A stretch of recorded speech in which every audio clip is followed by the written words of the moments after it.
Vy, priatelia, ste sa ocitli uprostred dilemy národnej bezpečnosti. Zmena klímy. Nemáme ani 10 rokov. A to je, žiaľ, naša realita. Vývoj klímy dnes dokonca prekonáva model, ktorý sme predstavili. Budú si naše deti môcť užiť takýto pokojný a nádherný deň? V nadchádzajúcich rokoch musíme vyriešiť klimatickú krízu. A to je naša najvyššia priorita. Faktor X je dodatočné teplo spôsobené vzostupom magma. Ide o cyklický proces, ktorý je vyvolaný vonkajším kozmickým pôsobením každých 12 000 rokov. A naša planéta už do tohto cyklu vstúpila v roku 2024.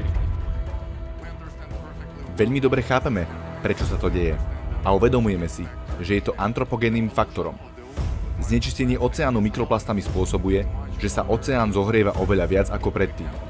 Musíme vytvoriť vedecké centrum, musíme zjednotiť vedu a skutočne začať na týchto veciach pracovať.